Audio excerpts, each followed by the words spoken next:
Pizza તો બધાને ભાવે, પણ મેદામાંથી બનાવેલા હોય છે, એટલે એને ખાતી વખતે આપણને થોડી ગિલ્ટી પણ ફીલ થતી હોય છે.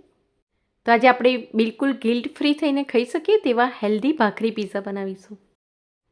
આપણે બહારથી મેદાના પીઝા લાવીએ છીએ એવા જ એકદમ સોફ્ટ બને છે. તમે જરૂરથી એકવાર ટ્રાય કરજો. અને બનાવવામાં પણ એકદમ ઇઝી છે. સાથે આપણે પીઝાનો સોસ પણ ઘરે જ એકદમ ફ્રેશ બનાવીશું. એનાથી આ ડીશ છે એકદમ હેલ્ધી અને ટેસ્ટી બનશે. ટામેટાને બોઇલ કરીએ પછી એને ઠંડા થતાં થોડી વાર લાગે છે, એટલે સૌથી પહેલાં આપણે પીઝાનો સોસ બનાવી લઈશું. તો એના માટે અહીં મેં મોટી સાઇઝના 6 નંગ જેટલા પાકા ટામેટાં લીધા છે. અહીં ટામેટાં એકદમ સોફ્ટ થઈ જાય ત્યાં સુધી 7થી 8 મિનિટ માટે તેને બોઇલ કરી લઈશું. ટામેટાને બોઇલ કરી લેશો પછી એની ઉપરની સ્કીન છે એ ખૂબ જ આસાનીથી નીકળી જશે. તો અહીં આપણે ટામેટાની બધી જ સ્કીન આ રીતે રિમૂવ કરી દઈશું. હવે આમાંથી એક ટામેટું છે એના આપણે બારીક ટુકડા કરી લઈશું અને બાકીના ટામેટાને આપણે બિલકુલ પાણી નાખ્યા વગર મિક્સરમાં ક્રશ કરી લઈશું. હવે આપણે સોસ બનાવી લઈએ. તો એના માટે અહીં મેં ફક્ત 2 ટેબલસ્પૂન જેટલું તેલ લીધું છે અને સોસ માટે અહીં આપણે મોટી સાઇઝના 6 નંગ જેટલા ટામેટાં લીધા છે. તો એની સાથે અહીં મેં મીડિયમ સાઇઝની 3 ડુંગળીને એકદમ બારીક સમારીને લીધી છે. મીડિયમ ફ્લેમ પર આ થોડી લાલ અને ટ્રાન્સપરન્ટ ના થાય ત્યાં સુધી આપણે તેને સાંતળી લઈશું. તો આની સાથે તમે કાચું લસણ પણ મિક્સ કરી શકો છો, પણ હું અહીંયા 1 ચમચી જેટલી લસણની ચટણી મિક્સ કરી દઉં છું.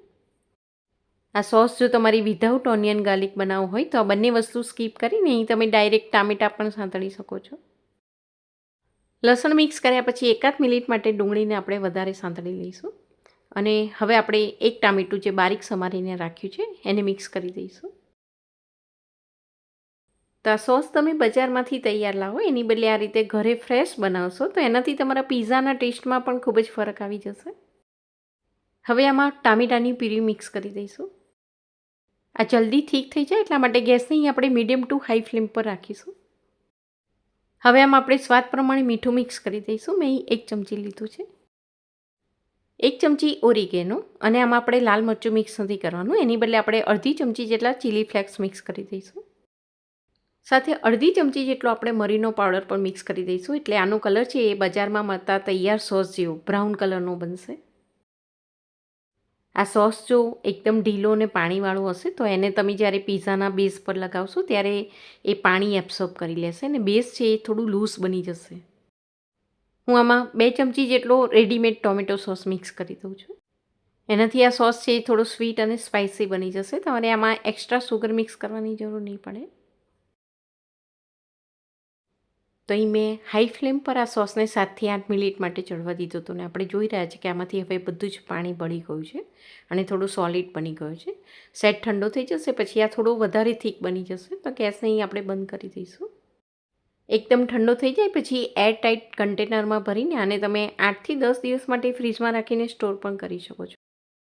આ સોસનો તમે પાસ્તા બનાવવા માટે પણ ઉપયોગ કરી શકો છો. તો પીઝાના ટોપિંગ્સ માટે અહીં મેં એકદમ કલરફુલ વેજીટેબલ્સ લીધા છે, જેમાં 1 બાફેલી મકાઈ, 2 કેપ્સિકમ, 1 રેડ બેલ પેપર ને 1 યલો બેલ પેપર લીધું છે અને સાથે 1 ટામેટું લીધું છે.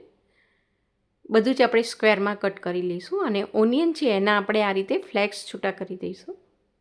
તો પીઝાને આપણે ભાખરીમાંથી બનાવીશું અને એકદમ વેજીટેબલ્સથી લોડેડ કરીશું એટલે એકદમ રીચ બનશે. તો ચાલો હવે આપણે પીઝા માટે ભાખરીનો લોટ બાંધી લઈશું.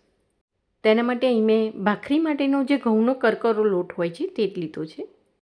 હું અહીં 3 કપ જેટલો લોટ લઉં છું. એમાંથી મોટી સાઇઝના 5 પીઝા બનશે. 1 ચમચી જેટલું મીઠું લઈશું. સાથે અહીં મેં 1 ચમચી જેટલી ખાંડ લીધી છે અને એની સાથે હું અહીં 1 ચમચી જેટલું મોળું ફ્રેશ દહીં મિક્સ કરી દઉં છું. અને અહીં લોટમાં આપણે ફક્ત 2 પિંચ જેટલું 1/4 ટીસ્પૂન જેટલો સિમ્પલ ઈનો મિક્સ કરી દઈશું. અને નોર્મલ ભાખરીના લોટમાં આપણે મિક્સ કરીએ છીએ એટલું 3થી 4 ટેબલસ્પૂન જેટલું આમાં આપણે તેલ મિક્સ કરી દઈશું.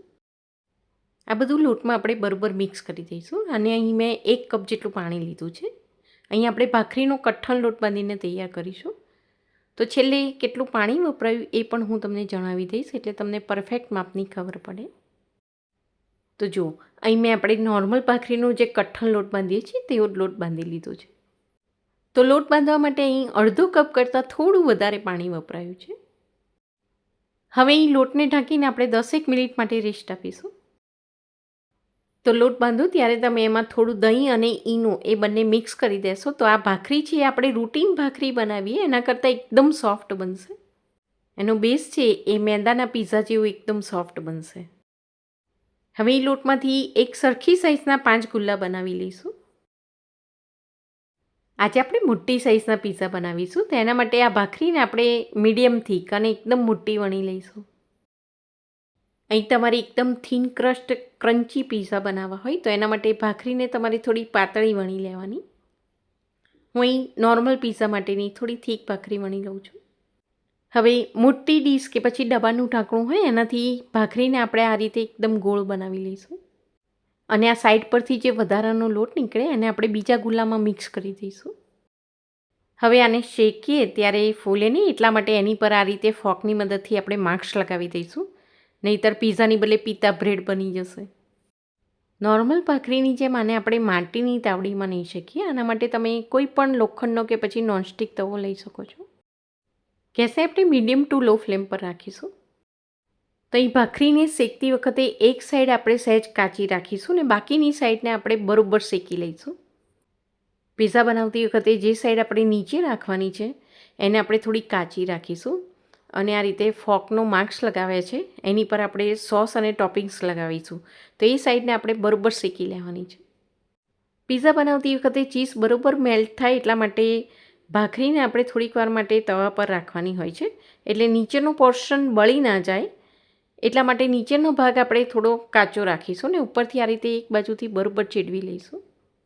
તો અહીં મેં બધી જ ભાખરીને એકસાથે એક બાજુથી આ રીતે થોડી સરસ રીતે ચડી ગઈ હોય ને બીજી બાજુથી સહેજ કાચી હોય એ રીતે ચેડવી લીધી છે. આ પીઝા તમે ઓવનમાં પણ બનાવી શકો છો પણ ગેસ પર બનાવશો તો એનું રિઝલ્ટ તમને વધારે સારું મળશે. અહીં મેં એક નોનસ્ટિક પેન લીધી છે ને હું એમાં ફક્ત 1/4 ટીસ્પૂન જેટલું બટર લઈ લઉં છું. અને જે ભાગ આપણે કાચો શેક્યો છે એને આપણે નીચેની બાજુ રાખીશું. આની પર આપણે 2 મોટી ચમચી જેટલો સોસ લઈને ઇવનલી સ્પ્રેડ કરી દઈશું. ગેસને આપણે મીડિયમ ટુ લો ફ્લેમ પર જ રાખીશું. સોસ બરોબર સ્પ્રેડ કરી દઈએ પછી હવે એની પર આપણે ચીઝ પાથરી દઈશું. તો ચીઝ અહીં તમે પ્રોસેસ કે મોઝરેલા કોઈ પણ લઈ શકો છો. અહીં મેં બંને ચીઝનો ઉપયોગ કર્યો છે.